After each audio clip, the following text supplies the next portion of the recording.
that, without thinking, I would have a good answer. But to begin with our lesson today, if you want to have a summary of what we have learned so far of Job. Job was a righteous man. Amen. He feared God. Mm-hmm. Job was a righteous man. He was a well-known man. He was been blessed with many children. He was blessed with health. He was well respected. All right. So everything was going well for Job, and all of a sudden, out of nowhere, right? What happened? Okay? Out of nowhere, Job has lost all that he had. And then, did he really know what happened? No. Okay. So, yeah. Job, things happened, and then he probably was trying to figure out what happened. What have I done wrong? And then he never got an answer. He could never understand what was going on. And we see that the great controversy there was raging between good and evil. So now, and then to continue, through his suffering, we see that he had three of his friends, they came to mourn him, to support him. And then, for 7 days, we see that his friends were sitting with him without saying a thing. And then, after these 7 days, we see there was a battle of words between Job and his three friends. And we see this battle of words, was very profound. It was also deep. And there was a lot of truth and what those friends were telling or discussing with Job. But this week, we are introducing to a fourth friend, right? Yes. And the title of our lesson for this week is The Wrath of Elihu. The Wrath of Elihu. And the memory text was taken from the book of Isaiah chapter 59. Isaiah 55, verse 9. And I will read, For as the heavens are higher than the earth, so are my ways higher than your ways, and my thoughts than your thoughts. It's a very profound statement, right? So it's very good to know that our God does not think the way we do. All right? His view of time, his view of space, his view of history surpasses all imagination. Right? So it's important also to know that the God who is in control knows more than we know. And he has a better idea of what is going on in our lives. So therefore, he says in this verse, For as the heavens are higher than the earth, so are my ways higher than your ways, and my thoughts higher than yours.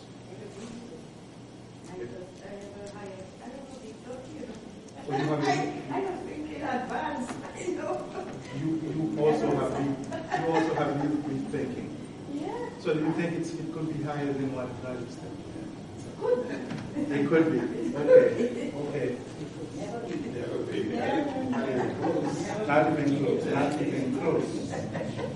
So, It's just stimulating you. yes, I understand that. I just want the lesson to be more interested. No, but it is important to know that we are, serving a God that is above all. Okay, and that we are connected with Him. We know that He knows everything. And then when we go through hardship, okay, He is able to help us. He's there for us, and He can handle the situation well. So at the introduction of this lesson, it says that, and it goes the battle of words between Job and his three friends. Okay, words that at times are very profound, beautiful, deep, and true. So, what was the truth about the words of Job's friend that you know of? So, Job's friends, you know, the first three friends we were introduced to, Eliphaz, Bildad, and Zophar, these were the friends who came to mourn with Job, you know, after they heard about what happened to Job. Was there any truth of what they were, you know, discussing about it? They spoke the truth. Because they said, oh God, it's yes and no. It's like a controversial thing. They spoke the truth because they was like, God doesn't punish those ones that doesn't punish them. And he's there to protect you, he's doing the right thing. And I mean, they gave him a bunch of negativity, saying that he's, to a certain extent, he could feel, depending on how he feels as an individual, he would take it the wrong way and say, well, you're knocking me, I didn't do anything wrong. But at the same time, they say, well, that's why others who I know were being that way, I wasn't, you know, he would go either way. And his my kid and both of us, you know, so. But the words they were saying, The words they were saying were true, but the thing is they put it in a different, the way they want to reveal it to Job. You know, they reveal it in a different way. That they judge him. They judge Job. And there, as the Bible says, judge that you may not judge. You don't know what was happening. So you should not judge him. Say it's something you do. That's why God said that, you know. You understand? That is the truth. I believe many of the words they said were true. All the words they said about God and about the situation is not true. And the scary thing about that is that it's a little bit like what the devil does. 3 reports truth, 1 reports lie, and then what do you really have? Because some of the words they say, they summed up who they believe God to be, and that is not true. And they're bringing you down to make you take away your faith in him. Right? You know, speaking that way, like, I did something wrong, punish me. You know, I wasn't good enough for him. Yes, yes. Sure. I just want to say that it's like today. So many preachers, it's speaking truth to errors. speaking the truth, mixing the errors. I believe also that they all were saying the truth to God because they were quoting the Bible, but it happened at the wrong time.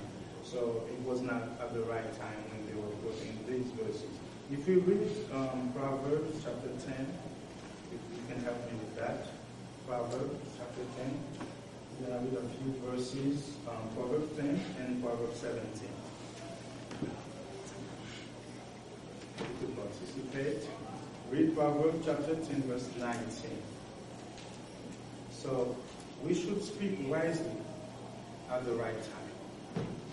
So we know that, God has, used us to speak to people when they are going through difficult times. But we should know, how to speak and how to use our own words. Are you there on Proverbs 10, verse 19? Yes. Okay, go ahead, Sister Johnson. Proverbs 10:19 says, "No word sent is not bad. He who restrains his lip is wise." He who restrains his lip is a wise man. So no matter what we say, we need to know what to say, and we need to know how to say, and we also need to know when to say. Proverbs chapter 17, 27 and 28. Proverbs 17, 27 and 28.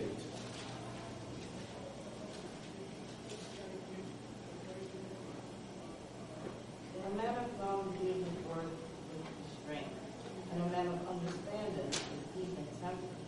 Even a fool is thought wise if he keeps silent, and discerning beholds his tongue. Even a fool thought is wise if he remains silent. What do you think Solomon is trying to tell us here? Listen more, speak less.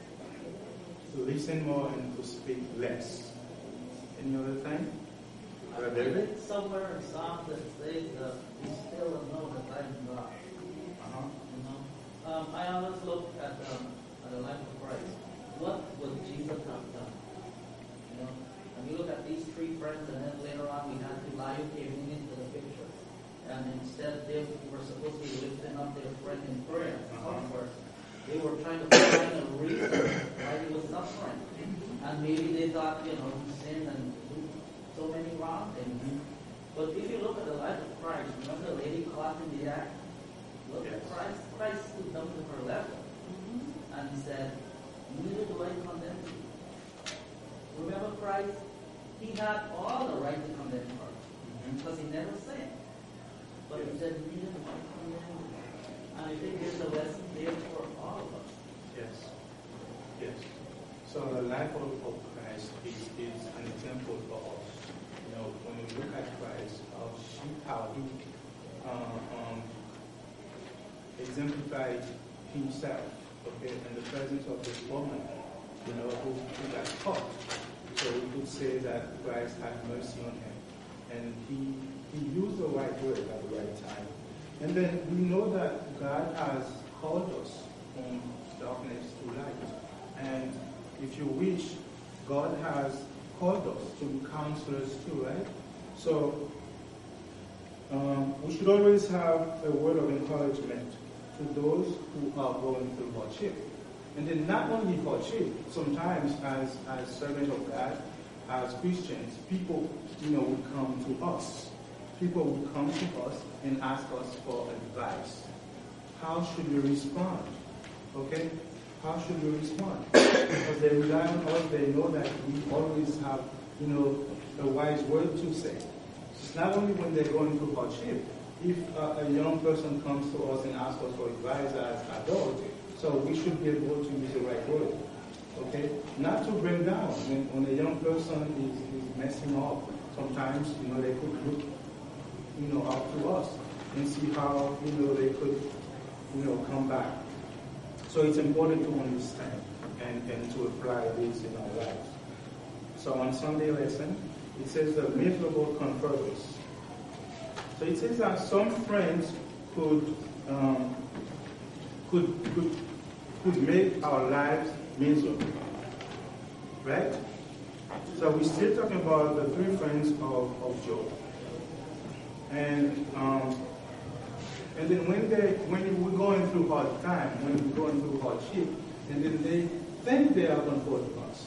They come with words, they come with a lot of situation. They think they are comforting us, but you know they're making our lives miserable. So in Job chapter 13, verse 28, Job 13, verse 28, if you can have here, Job 13, verse 28.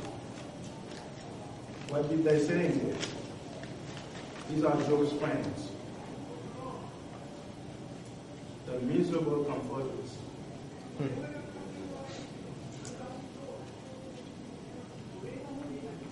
It's very difficult, you know, when you cannot rely on the friends that you have to bring you relief, to bring you comfort when things are going bad for you.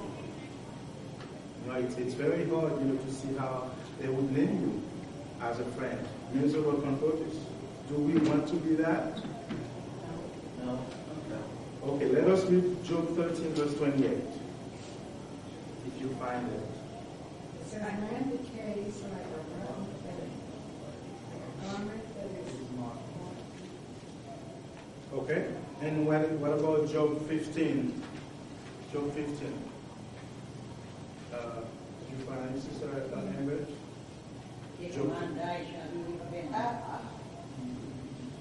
Job 15, verse 14 and through 16. Did you No, find no, it? this is just the first 9 months. Okay. All right.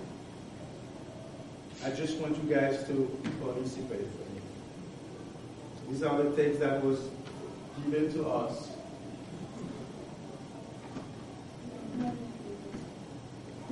So Job friends, you know, they came up with a lot of Bible verses, you know, at the time that Job was going through, you know, suffering.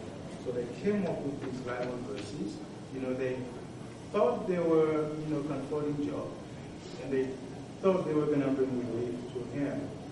So in Job chapter 15, verse 14 through 16. 14 through 16? Yes. What is man that he could be pure?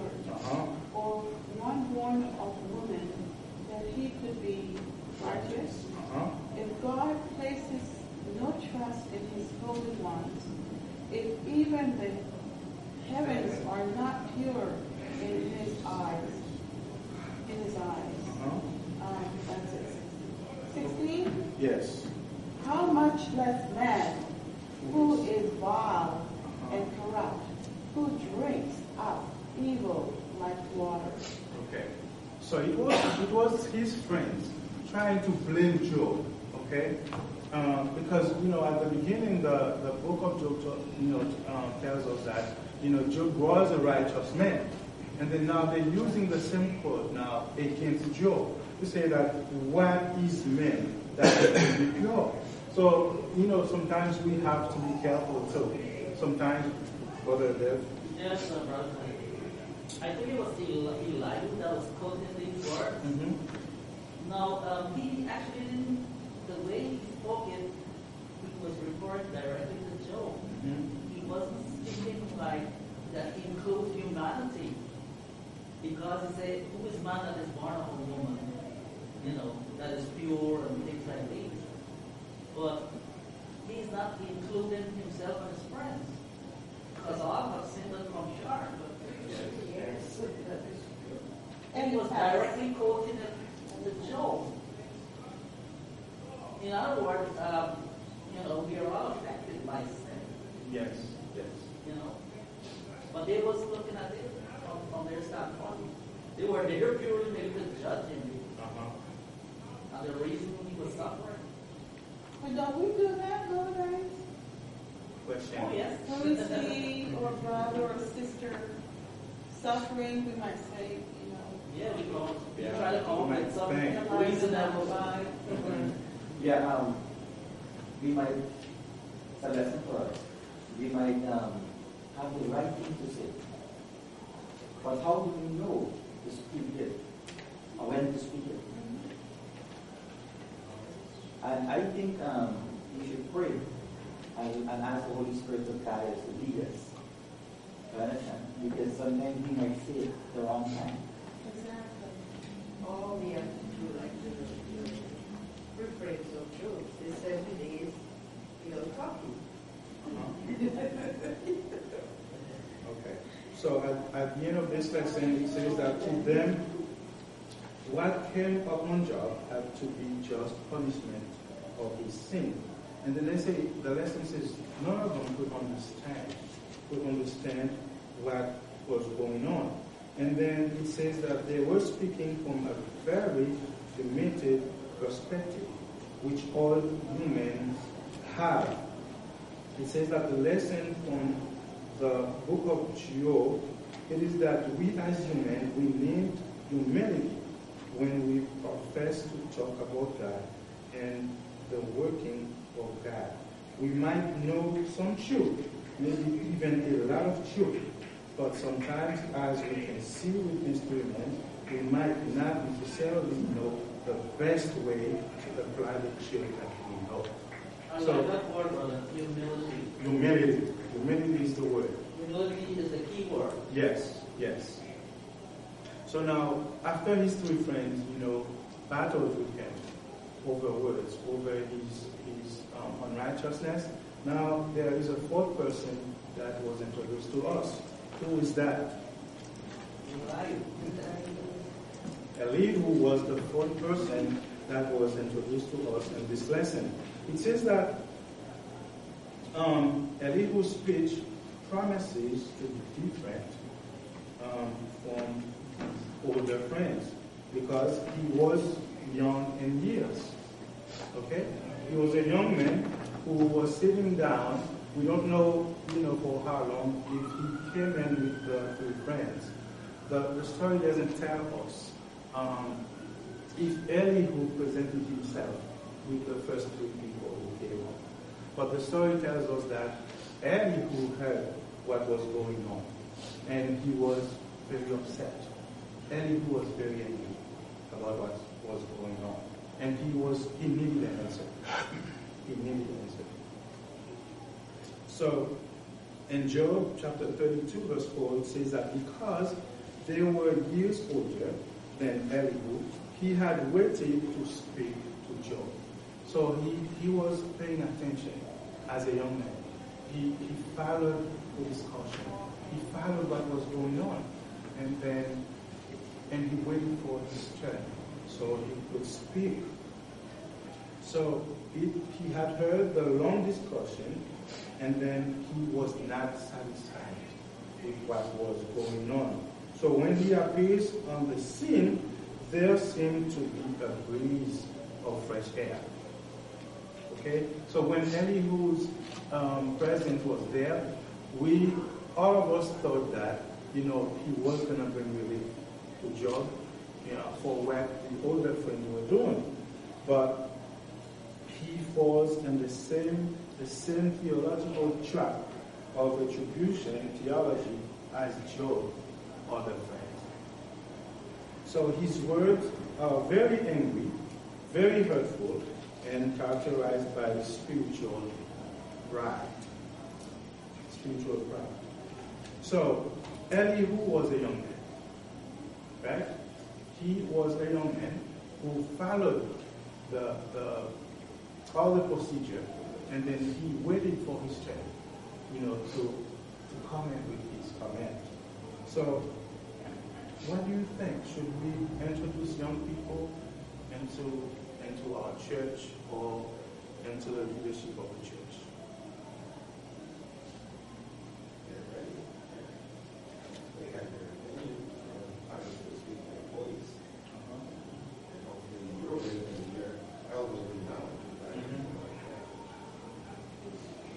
So we see that, in our church, mostly in the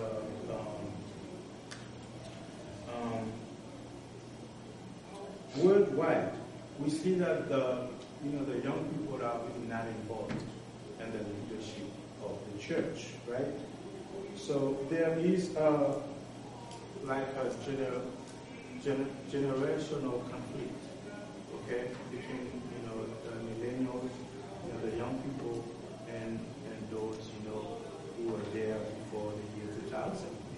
So it's very difficult to include the young people into the leadership of the church.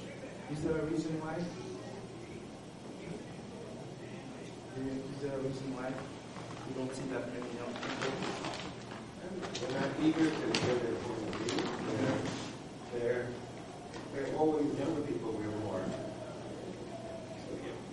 Younger people, they have a different viewpoint on the same situation than we might be. They have their own way of thinking. And usually it's taking what you already taught them, taking it to another level, right? And sometimes it's hard to change that may be right, and some may be wrong. You have to give them the opportunity to express themselves. Can I say something? Yes. Biblically, for instance, Moses, Joshua. Moses was much older than Joshua. But God used Moses, but Moses died. God took Moses. Okay? But Joshua was in Moses' training. Yes. Okay. Elijah.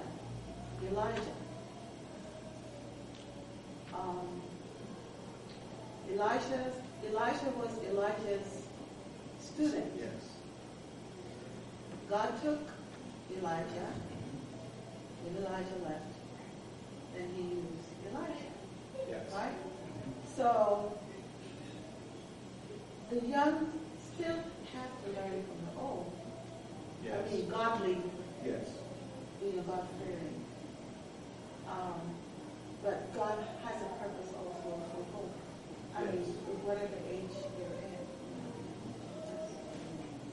But we see that Elihu in the story, he was very angry. The Bible says that, at the beginning, he was very angry of what was going on. He probably was probably angry, on both situations, of what he situation? I think the older folks are failing the younger folks. Going on what Sister Emma was saying, it was active. It was purposeful. When Moses and Joshua were together, I think the older folks, the more experienced, need to be specific and purposeful in preparing the young folks to take over. We also can't forget Daniel and his young friends. They had their leadership, and then that was impactful. I think the church needs to be very purposeful in preparing young people and putting them, encouraging them, having them up there so that they're being prepared. I think that's part of it, part of why our young people are not active. And I think when they grow up, the elders will make the same mistake the other three made. You know, it did not matter the age. The mistakes were consistent.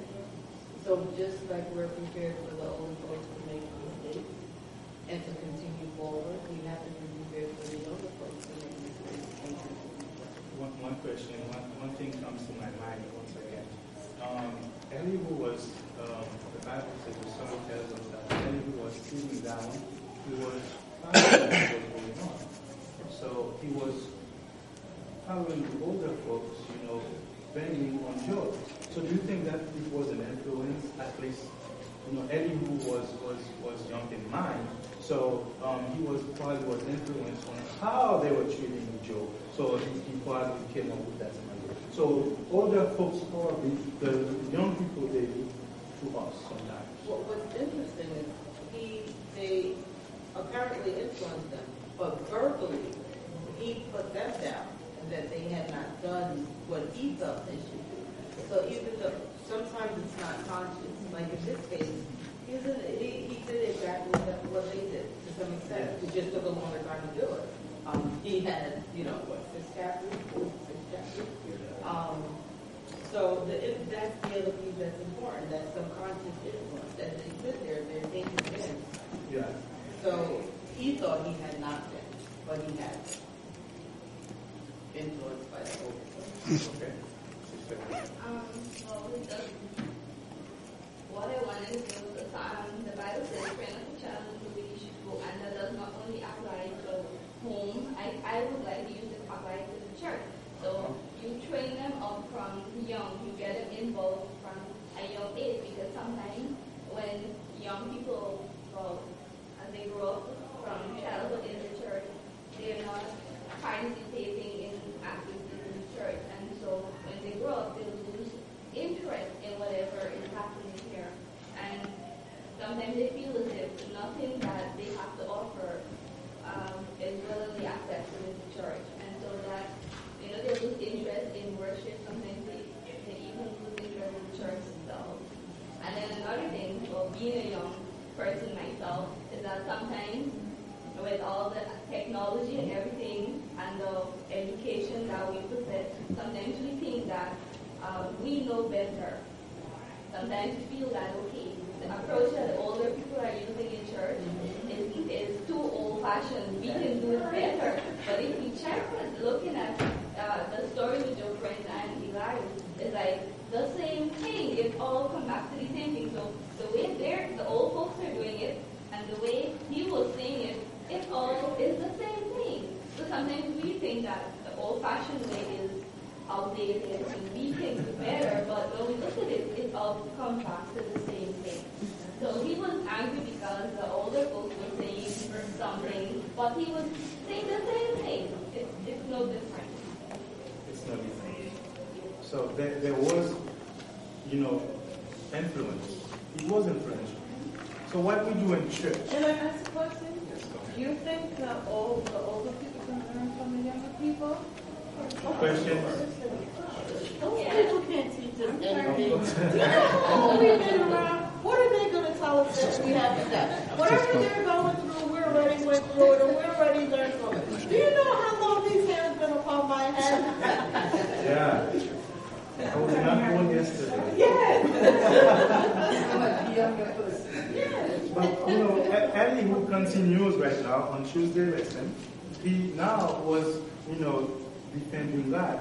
So it says Elihu's defense of God. And in Job chapter 34 now, it says that therefore, that's Elihu's words, therefore listen to me, you men of understanding, far be it from God to do wickedness. For he who pays men according to his work and make men to find a reward according to his grace. So Elihu now, as the other friends, Elihu was, he only believes in the power and justice of God, right? He only believes in the power and justice of God. So he lacks humility. At the end of the day, his words are no different than the words of the other three friends. So Elihu, the three friends, they thought that, God would judge you according to what you do, which is true. But they did not consider God's mercy. And this is the same way Elihu came on. So he was trying to protect his own understanding of God in the face of such terrible evil befalling such a good man as Job. So do you believe in God's justice? Yes. Do you believe that God is a just God and who will handle things according to what you do? Amen. So those are scary words too, that God will judge you according to what you do. Yes. Because God will judge you according to what you do, and then in spite of what you do, he does great for you. So he does it, it can't end there. That God will judge you according. Then that gets wrong. That Because works, that to me, when you say what you do, that falls in the category of works. And you're not judged by your works alone. Okay? So we can't end that sentence there. Yeah. So we want to end that sentence there. So now the situation is, so we can just do whatever we do, and then outside of God's principle, and then expect that He will have mercy on us because He's a God of mercy. That's it. Well, a Samuel preached a sermon here once, I think some of us were there, a different God. A different God. Notice what happened from that time way back up to Jesus' time. I think that was the tradition, that was the way it was understood. So, you are fine, and in many songs, you are just, God reward you, and when bad things happen, it's because of punishment. All through the Old Testament, and verses are there to support that. Also, Jesus' time, he did the scribes and the Pharisees, all the way, the blind man, and so on and so forth, right? So here now you have Elihu understanding one way, and you have the Job here saying, I don't know. And like I presented, all misunderstanding. And then the truth. God knows everything, and he knows why and how things are happening. So it's up to us now to exactly that, act this way, and understand. When we do not understand, we leave it into God's hand. We leave it into God's hand. And we claim the righteousness of Christ. I take it like a suit, like one pastor, take off your suit, the suit of righteousness, and God say, my brother, I put it over you. And God judges through the merit of Jesus Christ by grace through faith. All right? So if not, we would not be alive. Exactly that. So I got grace. Yes, through faith. Only through faith. Right?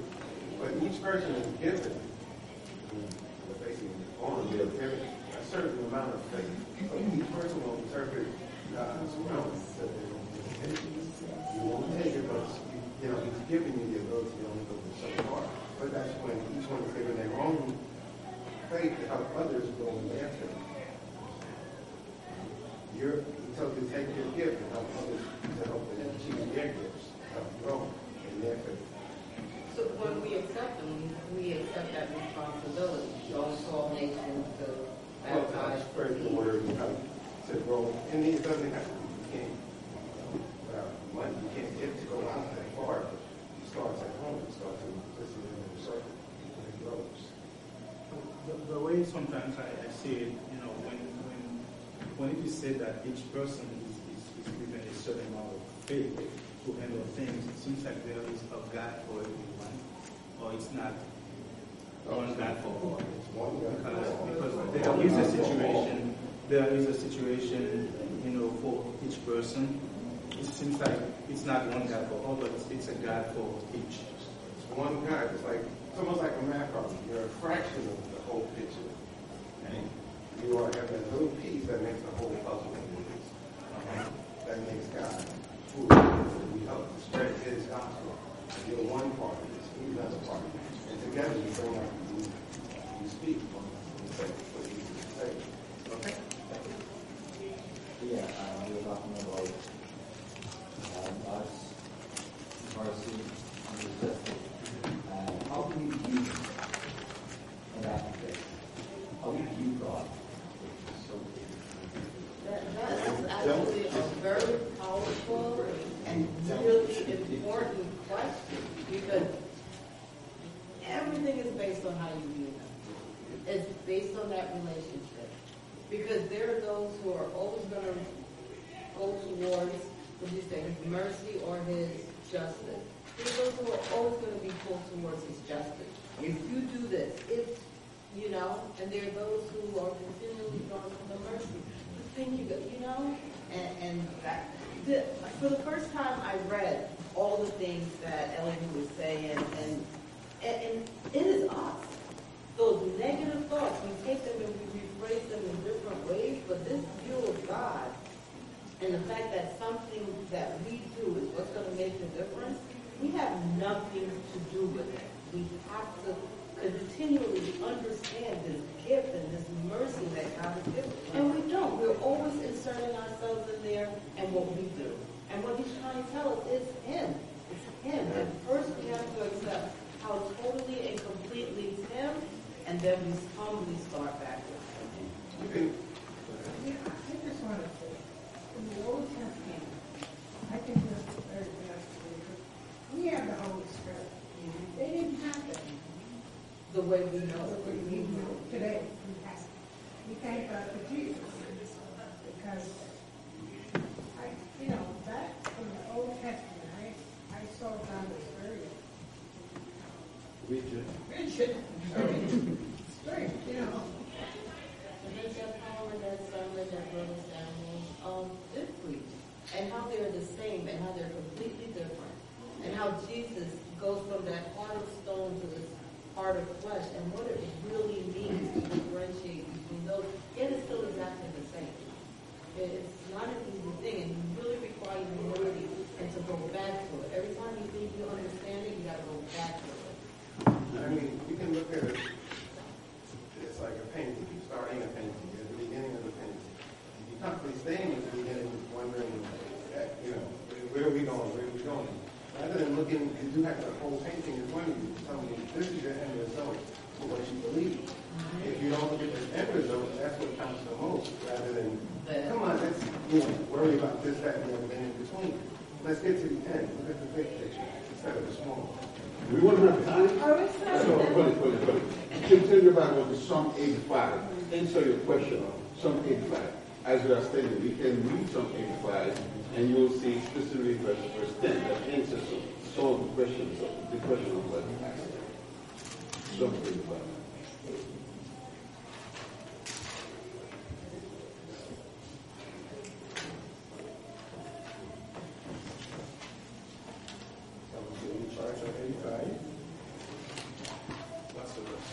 Well, the whole chapter specifically verse 10. I didn't mean to stop. Verse 10.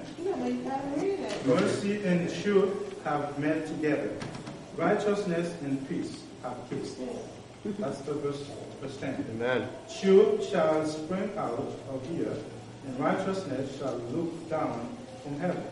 Yes, the Lord will give what is good, and our land will yield its increase. Righteousness will go before him, and shall make his footsteps our way. Amen. It's the first verse. The first. That is the power. What happened at the cross. And right there, when you're at the cross, the statement was made, you're going to be judged based on what you've done. Look at the thief on the cross. If he was judged on the 99% 740, it's over. It's that one thing that he did where he said, let's yes, Lord. Okay, let's move on. We got to So on But Wednesday, let's. before we move on to this conversation, I'm here getting this feeling that, are you saying that God was quite there for the people in the Old Testament time? And God is love. That's the amazing thing. God was literally there. Yeah. I mean, through his prophets and whatever he spoke through, he had prophets saying what he was supposed to do. But literally, he was the cloud, he was there. Light, he was literally there. They had him himself. But I mean, like, are we treated get better? Do we get better treatment now than back then? I think that grace is great. And all that. Grace was always there. Even in the beginning, you were given grace when you were born. You know, we had life everlasting back then. We were entitled to it only because sin came that we all of a sudden had a time limit. So there was no time limit on our life. We have what they didn't have. We have knowledge. We have Jesus having come and fulfilled. Yes. And so we have an expectation that they did not have. Yes. There, as much as it's the same, there's a difference with Jesus coming. The Word became life. And he said he would take the Word and place it in our hearts. There, like, for them? We are in a better Like you position. said, Yes, Yes. to their laws. Even if the law was only given to them because so that you would know the offense, that you were being judged for, so that sin was being recognized, and it was noticeable to you. You wouldn't know what sin was if you didn't have the law back then and everything, something to their procedures of doing their cleansing themselves through putting the lamb on the block and all that kind of stuff, representing Jesus down the road. So the irrationality of evil. So I have a question. Is there any way to explain Job's situation in a rational and logical manner with the understanding of the character of God? What's the rational way to explain Job's situation? Yes. I just have a little note. And it says, this is referring to Job's friends that came. Okay. And it says, however, their reasoning was wrong. A powerful example of the fact that reality and the God who created and sustained that reality do not necessarily follow our understanding of how God and the world created works. So sometimes we try to explain the way God operates. It could be far from the truth. We try to explain how God operates, and it says, "For as the heavens are higher than the earth, so is my ways from your ways." Yes. Yes. So it says that Job's friends ended up taking a position that turned out wrong in their attempt to understand evil. And then there is a quote from Sister E.G. Wright. It says that it is impossible to explain the origin of sin so as to give a reason for its existence. Right? Sin is an intruder for whose presence no reason can be given. It is mysterious, unaccountable. To excuse it is to defend it. Could excuse for it be found or cause be shown for its existence, it would be ceased to be sin. So when things are going wrong, we try to explain. We come up with Bible quotes to explain what is going on. And it says that so often when tragedy strikes, people will say or think, "I don't understand this," or "this does not make sense." This is precisely what Job's complaint had been about all along. At the end of the Wednesday lesson, it says that here is a perfect being created by a perfect God in a perfect environment. He is exalted, that's found in Ezekiel chapter 28. He is exalted, full of wisdom, perfect in beauty, covered in precious stones, an anointed cherub, who was in the holy mountain of God. And yet, even with all that and having been given so much, this being corrupted himself and allowed evil to take over. So at the end of Thursday lessons, the commentary says that, all Job's friends, they kept pointing at Job's unrighteousness, but they never mentioned Satan, the devil, into the story. So they never mentioned that Satan was at work. So we need to understand sometimes Christians, okay, we are struck by Satan. Yes. When things are going right with us, we are attacked, we're being attacked. We are under attack all the time, and we need to balance this equation. So, in other words, Job was in the middle of the great contrast. Yes. Yes. Yes. Yes. He was representing the whole big picture. Yes. Amen. So thank you for the one putting this lesson together.